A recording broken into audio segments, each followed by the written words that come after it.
Hey there, and welcome back to Family Travel Unpacked. I'm Melissa, and in case you're new here, you can always find tons of detailed destination guides, travel tips, hacks, and more on my website, thefamilyvoyage.com. First off, happy holidays, everyone! I hope this season has been filled with joy and warmth and light for your family. This episode's going to be a little different from our usual format.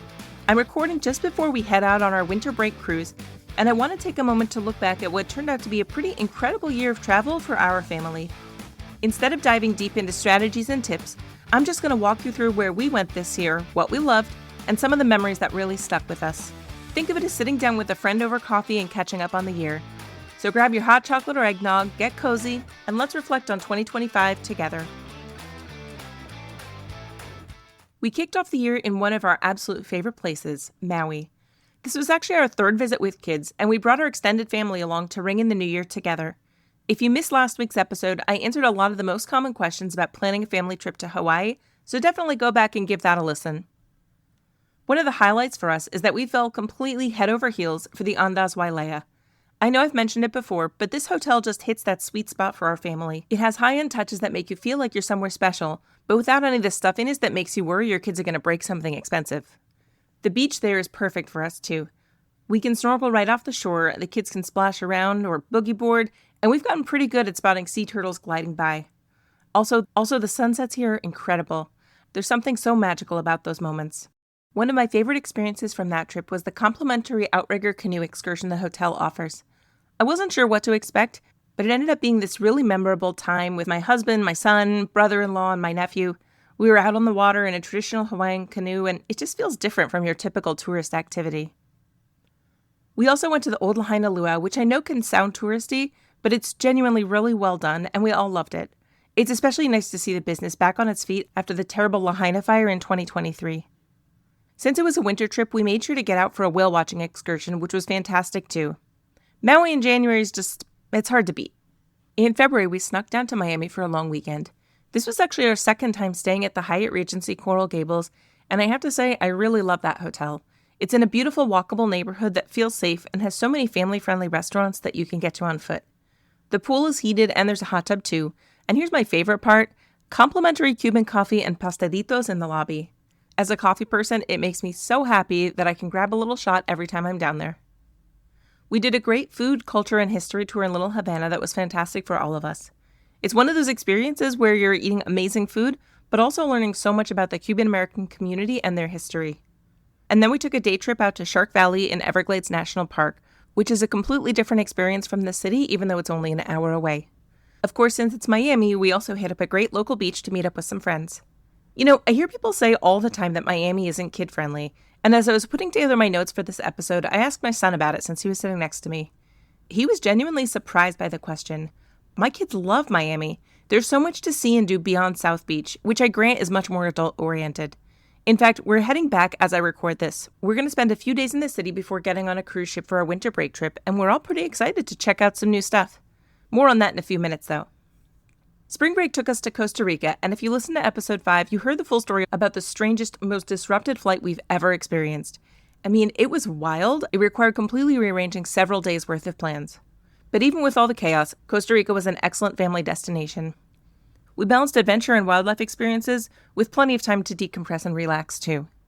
Seeing sloths in La Fortuna was definitely a highlight. I just love watching them do their slow, slothy thing. After La Fortuna, we spent time at the Andaz Papagayo, which gave us a beautiful beach and resort experience to recover from all the excitement. One thing worth mentioning, Costa Rica is fantastic if you're traveling with someone who has celiac disease. Our daughter could eat so easily there because most of the food is based on corn and cassava rather than wheat. That alone made the trip much more relaxing for us because we didn't have to stress about her food all the time. In May, we did something completely different and totally Midwestern. We went up to a lake house in Wisconsin with extended family. Honestly, it was a great, low-key, relaxing time. There was fishing, we went horseback riding, we all sat around the fire pit at night, and the kids just ran around outside doing kid things. I totally get why people do it year after year. Sometimes the trips where you're not checking off major sites or having big adventures are exactly what you need to decompress. It was just quality time hanging out together in a beautiful setting. June brought us a quick weekend in St. Louis, which we visited several times before to see family. It's a great little getaway city for families, and I think people really underestimate it.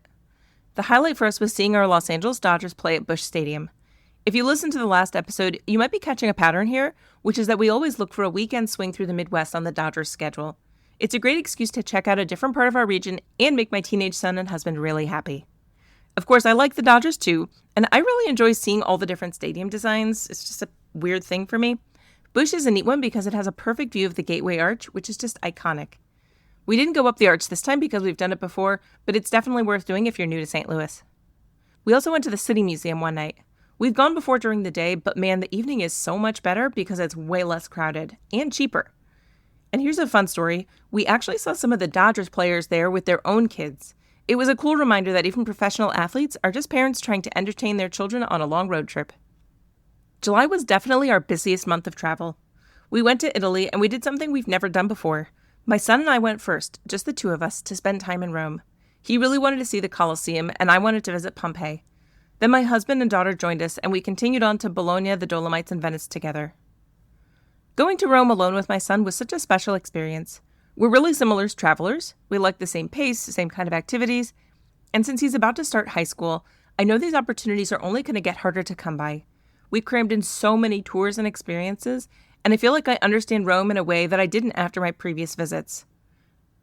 But more than that, it was just the time we had together one-on-one, chatting, walking, seeing new stuff. It was really amazing. The Dolomites, which are those picturesque mountains in northern Italy you've probably been seeing all over social media, they completely lived up to the hype.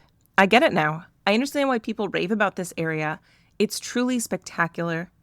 The mountains, the hiking, the little huts where you can stop for lunch or coffee. I think all in, it's one of the world's best hiking destinations for kids. We'd definitely go back, especially to explore the western side more. Venice was about as crowded as we expected, but we stayed on the island of Murano, which is nearby and famous for glassmaking. It was so much quieter, and we really appreciated that. We did some great craft workshops in Venice that our daughter absolutely loved. She's 11, and at an age where those hands-on experiences are a perfect way to engage her on a trip. Right after we got back from Italy, Ronnie and I snuck up to Chicago for a few days without the kids. We go to Chicago pretty often to see family, but we actually hadn't been there as a couple before. It was great. We ate amazing food, we checked out the Art Institute, took an architecture boat tour. It was really nice just to have that time together. August was busy with a capital B. We spent the night in Boston with our daughter before picking up our son from his sleepaway camp. During our very brief window, we went to the Boston Tea Party Ships and Museum, which is so well done. It's one of those places that could easily be cheesy, but instead it's incredibly engaging with costumed interpreters and really slick multimedia presentations. But it was nice to show the kids someplace new, and I'd been to Maine many times as a child, and there's something amazing about Maine in the summer. It's just glorious. The next weekend, which was the last weekend before school started, we did a quick trip to Colonial, Williamsburg, Jamestown, and Yorktown in Virginia. I visited Colonial Williamsburg a bunch of times as a kid and when my brother was in college there, but taking my own kids now that they're old enough to really appreciate the history was wonderful. We had dinner at the King's Arms Tavern, and it felt like stepping back in time. And they have this cool nighttime pirate trial reenactment that was a huge hit. I still remember going to it when I was a kid, and it was just as memorable for my own kids.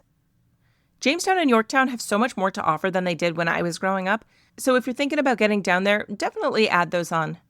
If we'd had more time, I also would have added Richmond on one end and Virginia Beach on the other.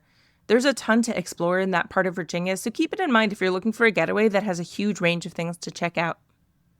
September took us back to LA, mostly to visit family and friends, but we always try to do some tourist activities while we're there. In case you missed this part of my background, I lived in LA for 20 years, and that's where my kids were born, and my husband was born and spent almost his entire life there.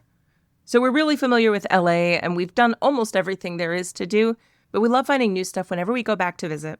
The kids really wanted to revisit Warner Brothers Studios. They'd been there before, but now that they're older, they got so much more out of it. And we took our son and his older cousin to tour SoFi Stadium, which is an incredible feat of architecture and engineering. Even if you're not a huge sports fan, it's totally worth seeing.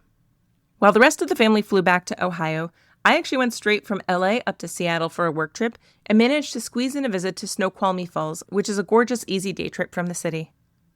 Between holidays and a long work trip for my husband, I was pretty much grounded for October and November. And you know what? It was okay. Sometimes you need those months where you're just home, getting back into routine, and letting the travel memories settle.